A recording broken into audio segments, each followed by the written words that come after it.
اٹھا کر دعا کریں اللہ تبارک و تعالی ہماری تلاوت سننا کرنا سب اپنے فضل سے قبول فرما۔ ابتدائی آیتوں میں اللہ تبارک و تعالی نے نیکی کے عنوان کو پیارے انداز میں سمجھایا کہ نیکی کی کچھ اہم قسمیں ہیں۔ ایک عبادت سے تعلق رکھتی ہے، ایک معاملات سے تعلق رکھتی ہے، اور ایک انسان کی زندگی کے اہم مراحل سے تعلق رکھتی ہے۔ مثال کے طور پر جو عبادت سے تعلق ہے اس کے بارے میں قرآن نے فرمایا وَلَٰكِنَّ الْبِرَّ مَنْ آمَنَ بِاللَّهِ وَالْيَوْمِ الْآخِرِ وَالْمَلَائِكَةِ وَالْكِتَابِ وَالنَّبِيِّينَ۔ نیکی اصل اس شخص کی ہے جو اللہ پر، قیامت کے دن پر، فرشتوں پر، کتابوں پر اور تمام پیغمبروں پر ایمان لاتا ہے، یعنی جس کا عقیدہ مکمل درست ہوتا ہے۔ پھر فرمایا وَآتَ الْمَالَ عَلَىٰ حُبِّهِ ذَوِي الْقُرْبَىٰ۔ نیکی معاملات میں یہ ہے کہ انسان اپنا پسندیدہ مال اپنے قریبی رشتہ داروں کو دے، وَالْيَتَامَىٰ یتیموں کو دے، وَالْمَسَاکِینَ مسکینوں کو دے، وَابْنَ السَّبِیلِ اور ضرورت مند مسافروں کو دے، وَالسَّائِلِینَ وَفِي الرِّقَابِ اور ہر اس مانگنے والے کو جو مانگ رہا ہے اللہ کے نام پر اسے دینا چاہے تو ضرور دے۔ اور پھر اللہ تبارک و تعالی نے دنیاوی معاملات کے ساتھ دینی معاملات کی نیکی کا ذکر کیا اور فرمایا وَأَقَامَ الصَّلَاةَ وَآتَى الزَّكَاةَ، وقت پر نماز ادا کرنا اور وقت پر زکوٰۃ دینا، وَالْمُوفُونَ بِعَهْدِهِمْ إِذَا عَاهَدُوا اور جب تم کسی سے وعدہ کرو تو اس وعدے کو پورا کرو۔ کہ منافق کی تین نشانیاں اللہ کے محبوب علیہ الصلاۃ والسلام نے بیان فرمائی کہ فرمایا آیۃ المنافق ثلاثۃ، منافق کی تین نشانیاں ہیں۔ جب بات کرتا ہے تو جھوٹ بولتا ہے، جب وعدہ کرتا ہے تو وعدہ خلافی کرتا ہے، اور جب اس کے پاس کوئی امانت رکھوائی جائے تو وہ اس امانت کے اندر خیانت کرتا ہے۔ قرآن نے بھی نیکی کے معاملے کو بیان کرتے ہوئے فرمایا اے مسلمانوں جب تم کسی سے وعدہ کرو تو وعدہ پورا کرو۔ پھر اس کے بعد یہ تمام باتوں کو بیان کرنے کے بعد قرآن فرماتا ہے اولئک الذین صدقوا، یہی سچے لوگ ہیں جو ہر نیکی کے معاملات کو پورا کرتے ہیں۔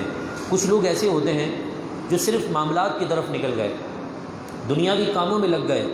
کچھ لوگوں نے صرف دین کو پکڑ لیا تو اپنے جو حقوق ہیں ماں باپ کے، میاں بیوی کے، بھائی بہنوں کے، پڑوسیوں کے، ان کو ترک کر دیا۔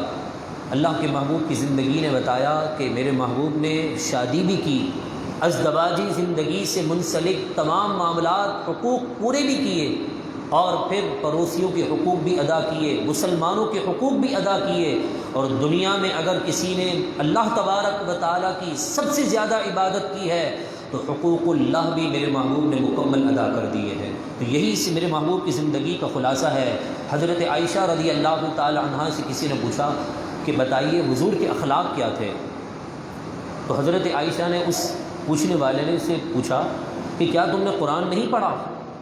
قرآن میں جو لکھا ہے وہ اللہ کے محبوب کی زندگی ہی کو بیان کیا جا رہا ہے۔ تو فرمایا اولئک الذین صدقوا، یہی وہ لوگ ہیں جنہوں نے سچ کہا، سچے لوگ ہیں، واولئک هم المتقون اور یہی لوگ پرہیزگار ہیں۔ اس کے بعد قصاص کا بیان ہوتا ہے کہ خون کا بدلہ خون ہے ہمارے اسلام کے اندر۔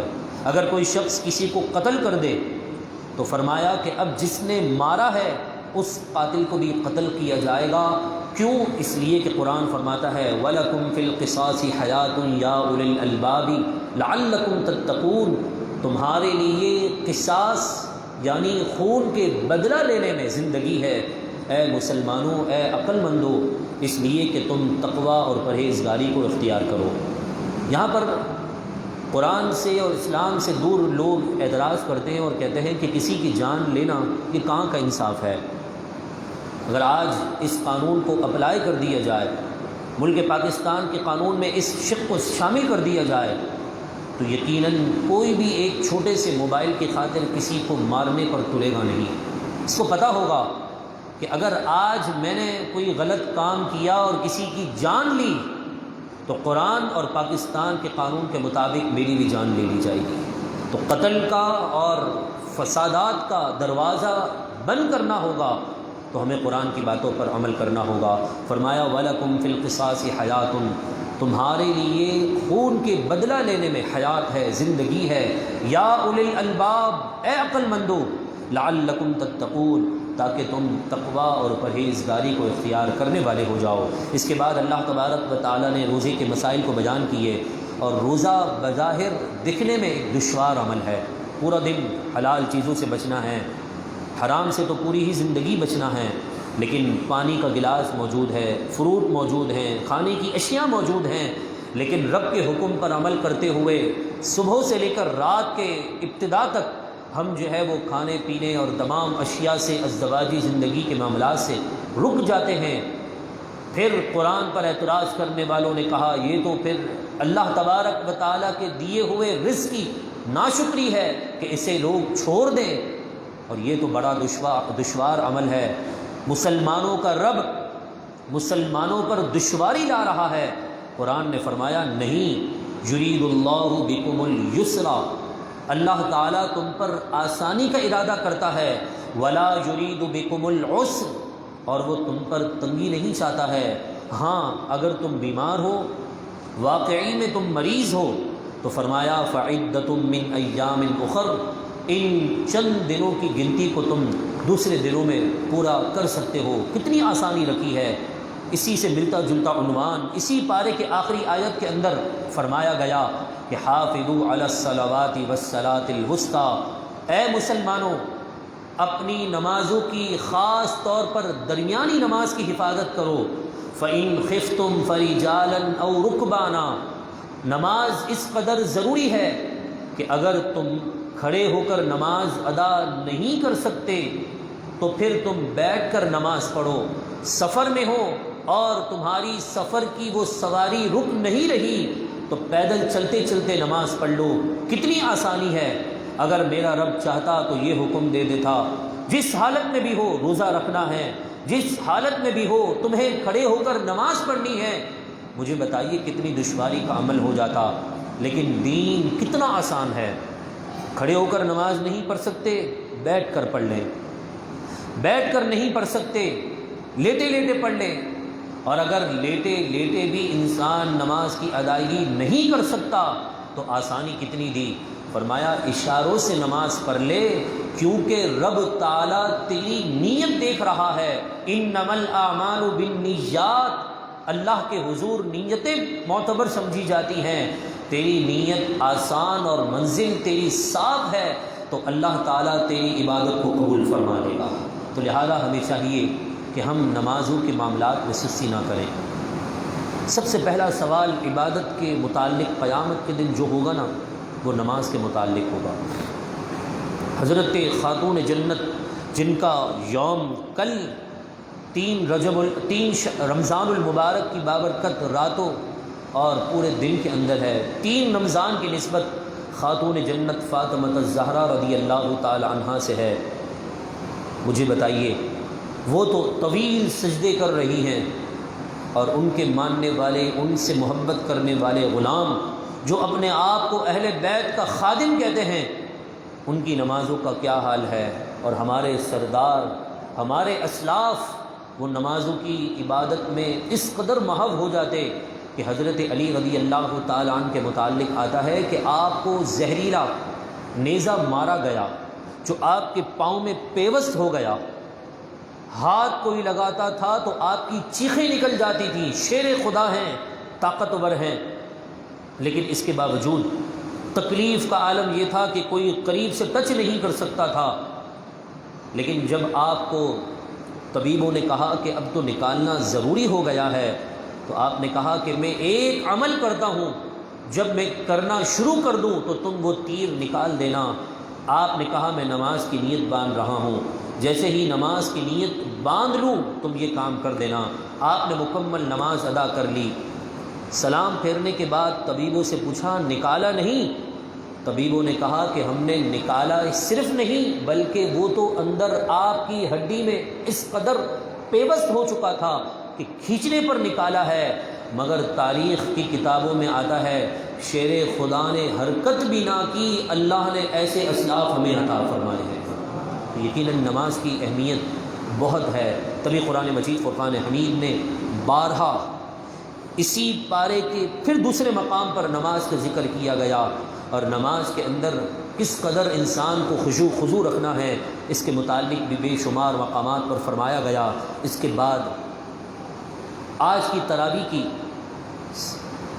7ویں رکعت کے اندر عورتوں کے خاص مسائل کو ذکر کیا گیا کہ فرمایا وہ ایام ان کے لیے ناپاکی ہے، شوہروں کو حکم ہوا کہ ان ایام میں اپنی عورتوں کے قریب نہ جائیں، وہ گندگی کے ایام ہیں، اور ان ایام کے اندر عورتیں مسجد میں قرآن کی تلاوت گھر میں، یعنی مسجد میں آ بھی نہیں سکتی، قرآن کو چھو بھی نہیں سکتی، نماز بھی نہیں پڑھ سکتی اور روزہ بھی نہیں رکھ سکتی۔ بس فرق اتنا ہے کہ نماز کی قضا نہیں ہے، مگر رمضان میں یہ ایام آئیں تو رمضان کے بعد ان ایام کی قضا لازم ہے۔ یہ قرآن مجید فرقان حمید کا فیصلہ ہے۔ اور پھر فرمایا ان اللہ یحب التوابین ویحب المتطہرین، اللہ تبارک و تعالی خوب توبہ کرنے والے کو پسند فرماتا ہے اور خوب پاکی حاصل کرنے والے کو پسند فرماتا ہے۔ اللہ تبارک و تعالی ہم سب کو بھی سچے توابین لوگوں میں شامل فرما دے۔ تیسرے پارے کا آغاز ہے۔ ابتدائی آیتوں میں اللہ تبارک و تعالی نے انبیاء کرام علیہم الصلاۃ والسلام کی عظمت کو بیان کیا اور فرمایا تلک الرسل فضلنا بعضهم علی بعض، یہ رسول ہیں کہ ہم نے انہیں بعض پر بعض کو ترجیح اور فضیلت عطا فرمائی۔ اور فضیلت کیسی دی؟ منہم من کلم اللہ ورفع بعضهم درجات، ان میں سے بعض سے اللہ نے کلام فرمایا اور بعض کو اس سے بھی کئی گنا درجے بلندی عطا فرمائی۔ کلام جس سے رب نے فرمایا وہ حضرت موسیٰ کلیم اللہ ہیں، اور حضرت ابراہیم خلیل اللہ ہیں، حضرت عیسیٰ روح اللہ ہیں، مگر اللہ نے آمنہ کے لال محمد الرسول اللہ کو حبیب اللہ فرما دیا ہے کہ خلیل ایک طرف، کلیم ایک طرف، آدم ایک طرف، عیسیٰ ایک طرف۔ اگر ان سب سے مرتبہ اور مقام کسی کو بلند ملا تو معراج کی رات میں بتا دیا کہ اللہ نے میرے اور آپ کے آقا کو سارے انبیاء کی سرداری عطا فرما دی ہے۔ اور پھر فرمایا آیت الکرسی کی ابتدا کے اندر یہ وہ آیتیں ہیں جن کو پڑھ لینے سے مال کی بھی حفاظت ہوتی ہے، جان کی بھی حفاظت ہوتی ہے۔ اس کا ترجمہ سماعت کرتے ہیں اللہ لا الہ الا ہو، اللہ کے سوا کوئی معبود نہیں، الحی القیوم، خود زندہ اوروں کو زندہ رکھنے والا، لا تأخذہ سنۃ ولا نوم، اسے نہ تو اونگ آئے اور نہ ہی نیند، لہ ما فی السماوات وما فی الارض، اسی کے لیے ہے جو کچھ آسمانوں میں ہے اور جو کچھ زمین میں، اور کون ہے جو اس کی اجازت کے بغیر قیامت کے دن شفاعت کرے؟ وہ خوب جانتا ہے جو کچھ گزر گیا، جو آنے والا ہے۔ ولا یحیطون بشیء من علمہ الا بما شاء، اسی کے علم نے ساری چیزوں کو گھیرا ہوا ہے۔ وسع کرسیہ السماوات والارض، اس کی کرسی نے یعنی اس کی طاقت نے آسمان اور زمین کو گھیر رکھا ہے۔ ولا یؤودہ حفظہما، آسمان اور زمین اور اس کی درمیان تمام چیزوں کی حفاظت اس پر بھاری نہیں ہے۔ وہو العلی العظیم، وہی سب سے بلند اور عظمتوں والا ہے۔ اس کے بعد حضرت ابراہیم کے واقعات بیان کیے گئے، 3 واقعے کو بیان کیا گیا جس میں مقصد یقین کی دولت تھی کہ اللہ تبارک و تعالیٰ سے حضرت ابراہیم نے عرض کی کہ مولا تو مردوں کو زندہ کیسے کرتا ہے؟ تو اللہ تبارک و تعالیٰ نے فرمایا تو 4 پرندے لے، انہیں اپنے سے قریب کر لے، جب وہ تیرے سے مانوس ہو جائیں، تیری بات ماننے کے لیے تیار ہو جائیں، پھر تو انہیں ذبح کر دینا، اور پھر تو ان کے گوشت کو آپس میں ملا کر قیمہ بنا دینا، اور پھر چھوٹے چھوٹے پہاڑوں پر تو اسے رکھ دینا۔ پھر کیا ہوگا؟ قرآن نے فرمایا ثم ادعهن یأتینک سعیا، اے ابراہیم پھر تو انہیں اپنی جانب آواز دے کر بلانا، تو وہ یأتینک سعیا، وہ تیری طرف دوڑتے ہوئے آئیں گے۔ جب یہ سارا منظر دیکھ لیا تو کہنے لگے کہ اب میں یقین کر چکا ہوں کہ تیری ہی ذات ہر چاہت پر قادر ہے۔ حضرت ابراہیم نے یقین کی دولت مانگی۔ آج ہم دعا مانگتے ہیں اور پھر دعا کے بعد ہمارا یقین نہیں ہوتا، یقین کے بغیر تو کچھ بھی نہیں ہے۔ علامہ اقبال نے بھی اپنے شعر کے اندر یہ بات کہی تھی کہ مسلمان ہو اور بے یقینی کی زندگی گزار رہا ہو، اس سے بہتر تو اس مسلمان کے لیے موت اچھی ہے۔ یقین سے مانگے۔ اب یقین سے مانگ لینے کے بعد ضروری نہیں کہ فوراً اس کا نتیجہ ظاہر ہو جائے۔ بسا اوقات کسان جو ہوتا ہے وہ زمین کے اندر دانہ دباتا ہے تو مہینوں گزر جاتے ہیں اس فصل کو تیار ہونے میں۔ ایک رب العالمین کی نعمت اولاد ہے، اس کے ٹائم پیریڈ کے اندر بھی 9 مہینے کا عرصہ گزر جاتا ہے۔ جب ہم اتنا ہی انتظار کر رہے ہیں، جب کسان بیج دبا کر مہینوں کا انتظار کر رہا ہے، تو پھر احکم الحاکمین سے دعا مانگنے کے بعد یقین ہو گیا تو آنن فانن دعا تو قبول ہو ہی جائے گی، مگر اس کا اثر بسا اوقات ظاہر بعد میں ہوتا ہے۔ جس طرح قرآن مجید فرقان حمید نے فرمایا وَإِذَا سَأَلَكَ عِبَادِي عَنِّي فَإِنِّي قَرِيب، پیارے حبیب جب میرے بندے تجھ سے میرے بارے میں پوچھیں تو کہہ دینا فَإِنِّي قَرِيب، میری رحمت تمہارے قریب ہے۔ اجیب دعوت الداعی، جب دعا کرنے والا دعا کرتا ہے تو میں اس کی دعا کو قبول کرتا ہوں۔ میرا رب فرما رہا ہے اجیب دعوت الداعی اذا دعان فلیستجیبوا لی، مگر شرط یہ ہے کہ مجھ پر یقین رکھے اور مجھ ہی پر ایمان لے کر آئے، لعلہم یرشدون، تو میں ساری دعائیں اس کی قبول فرما دوں گا۔ سورہ بقرہ کی اختتامی آیتیں ہیں جس کے اندر اللہ تبارک و تعالی نے دعا کے الفاظ اور پھر ان دعا کے بعد پیغام کیا ہے وہ سماعت کرتے ہیں۔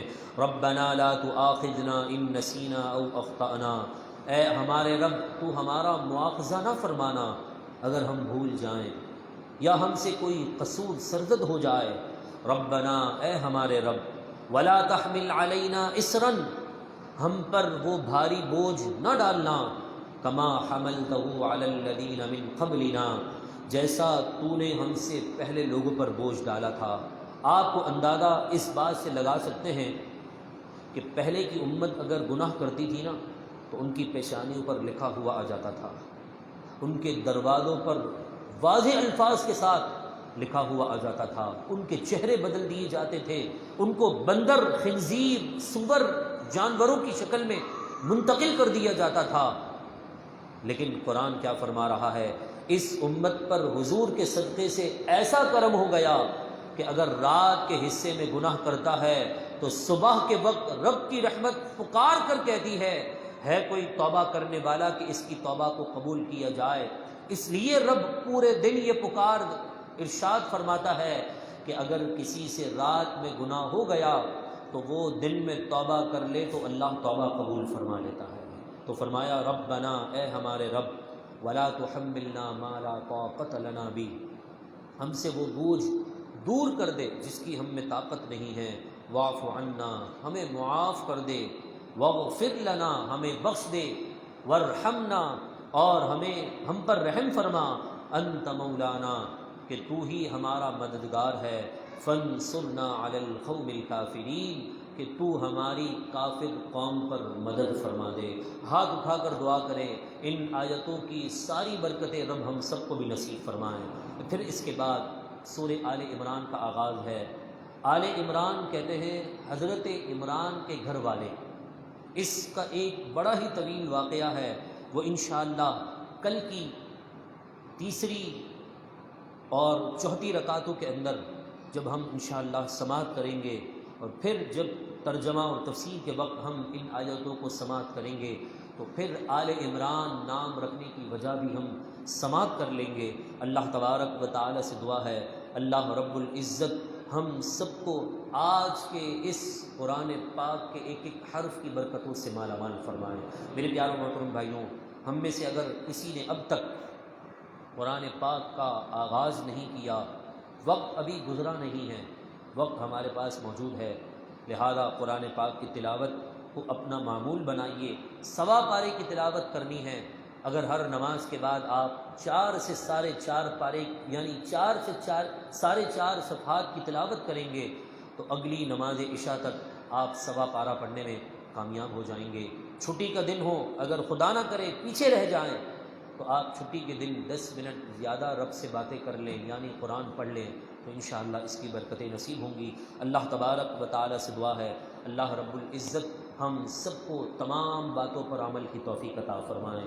مولا کریم جتنے مسلمان بیمار ہیں سب کو شفا عطا فرما، اور جو تیرے محبوب کے غلام ناموس رسالت کی خاطر اپنی جانوں کا نذرانہ دے رہے ہیں، مولا ان کی شہادتوں کو تو قبول اور منظور فرما، اور جو بدبخت قسم کے ہمارے وزراء اپنے آپ کو حضور کا خادم، دین کا خادم اور ختم نبوت کا مجاہد کہتے تھے، مولا کریم ایسے ناسور حکمرانوں سے ہماری جان چھڑا دے، اور ہمیں نیک عادل قرآن اور حدیث اور ختم نبوت پر پہرا دینے والی مولا اچھی حکومت اور حکمران عطا فرما دے۔ مولا جس نے تیری بارگاہ میں ہاتھ بلند کیے اس کے صدقے سے مولا ہماری دعائیں التجائیں قبول اور منظور فرما۔ گفتگو کے دوران کوئی بات کوئی جملہ جس سے توبہ لازم ہو رب کائنات معاف فرمائے، میرا اور آپ کا حامی و ناصر ہو۔ وما علینا الا البلاغ المبین۔